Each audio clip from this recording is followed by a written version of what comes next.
Hello, my name is Kate Round and I work for Dudley Museum Service as a tour guide and outreach worker based here at the Red House Glasgow. In this vlog I'd like to tell you about art and design, how that developed in glassware, and introduce you to some of the 20th century designers, both in-house and commissioned, who made sure that Stuart Crystal products were both desirable and at the forefront of fashion. The elements of good design are functional, practical, ergonomic and aesthetically pleasing, and good designers lead fashion. Making objects that are both desirable and collectible, in glassware the product design is constrained by the manufacturing process. There are two stages to this design and manufacture: the hot shaping of the glass and the application of the cold decoration. With lead crystal tableware, the shapes are hand blown. Additions to the shapes, such as handles, stems, feet of glassware, or applying hot glass trails, all increase the handling costs.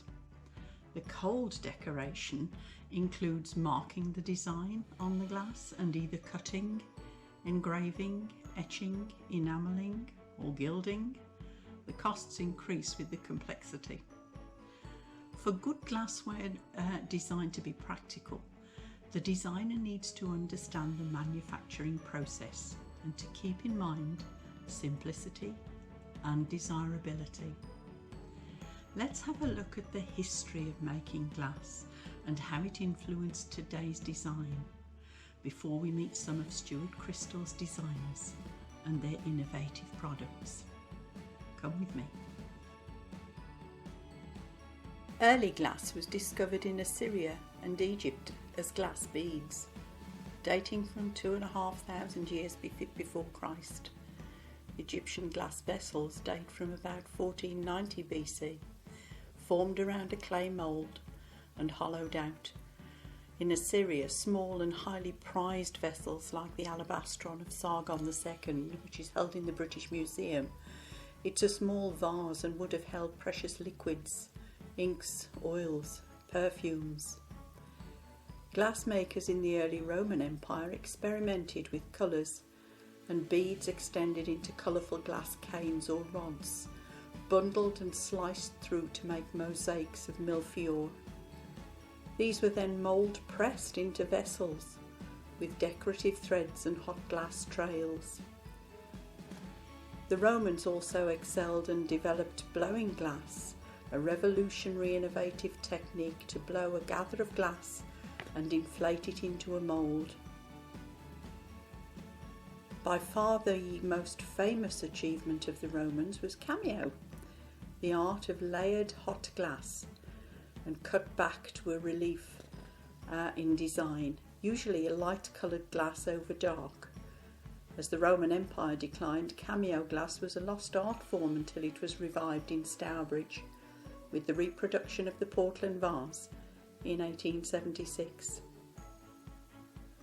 The cold decorative technique of cutting glass was developed in the 3rd and 4th century, with intricate cage cut decoration on vessels. No power tools then. Developing from vessels with glass trails in northern Europe in the area around the Rhine, around 500 years AD, forest glassmakers were making drinking vessels known as claw beakers. The glass had a green or yellow hue, and that was due to impurities of copper or iron in the sand. The raised claws developed from trails of hot glass added to the surface. These were not just decorative, but also helped grip the conical beaker. In Egypt, in the post-Roman era, glassmakers were using pattern tongs to stamp hot glass. They also produced molar tooth vessels. These were so named due to their shape. The 3 prongs of the molar tooth shape increased their stability, preventing spillage of the prized content. Also in Egypt, vessels were lustre painted using a paint pigment containing silver and reduced in a low oxygen or a smoky atmosphere a technique that wasn't understood. In the 7th century, Islamic dynasties were producing vessels with lustre firing with silver and copper pigments. They also developed painting on glass imitating pottery techniques and added hot trails for added decoration. The Byzantium Empire of Constantinople and Istanbul pioneered cutting glass to form distinctive decorative tessellated mosaics, still influencing glassmakers today.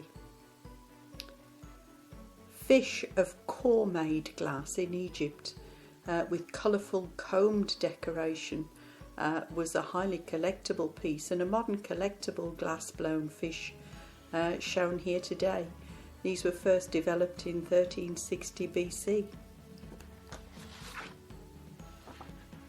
Glass has been made in Venice since the 7th century, and in 1291 the furnaces were moved to Murano to reduce the risk of fire in the city.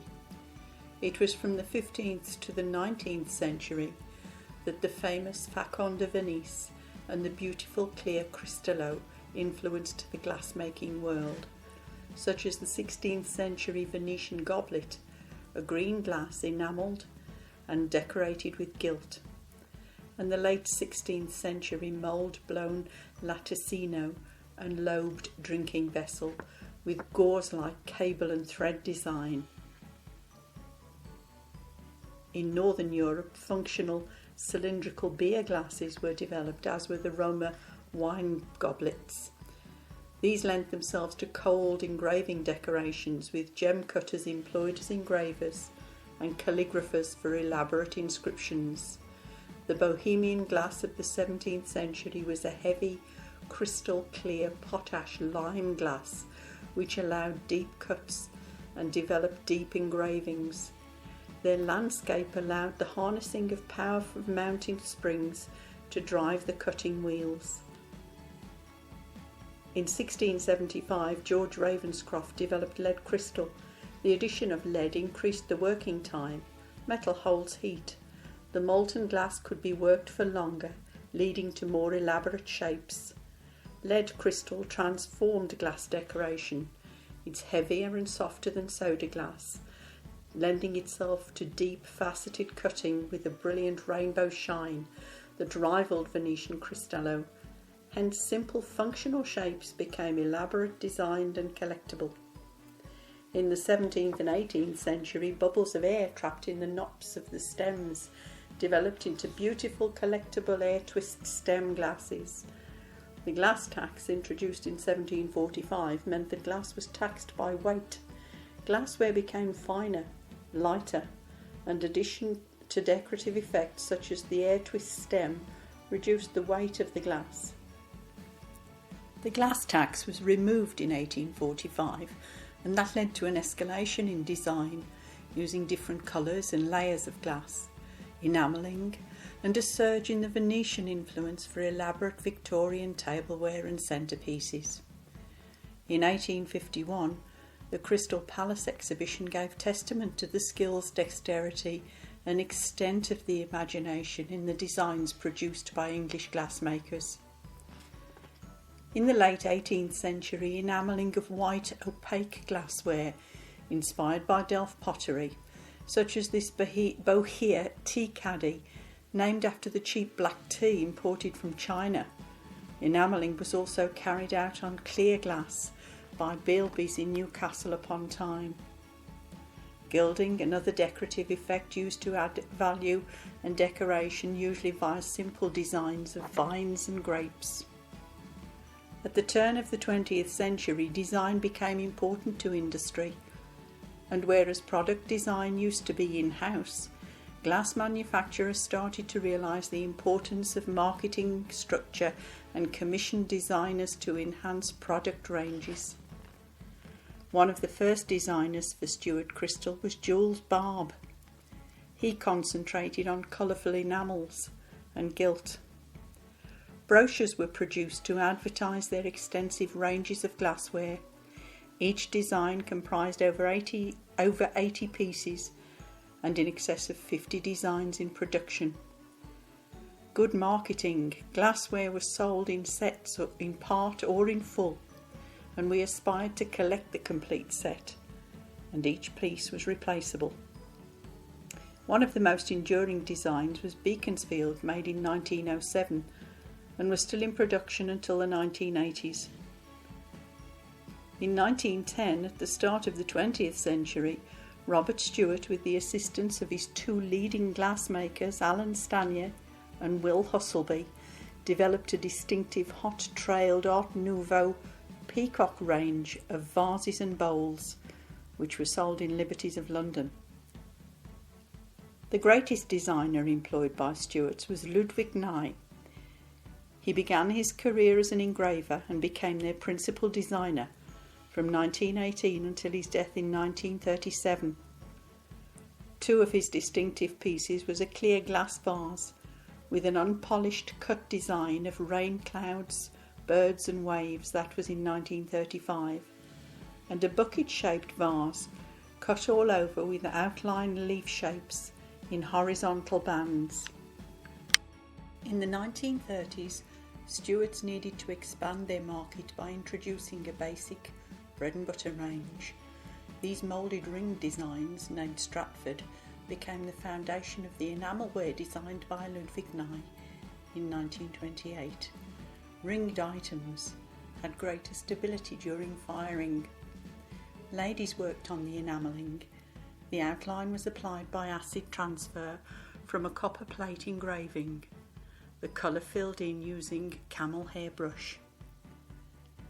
Geoffrey Stewart also introduced V-shaped cocktail glasses, and in 1933 the novelty cocktail set was introduced, featuring a red devil holding a goblet on the shaker and in different poses on the accompanying glasses.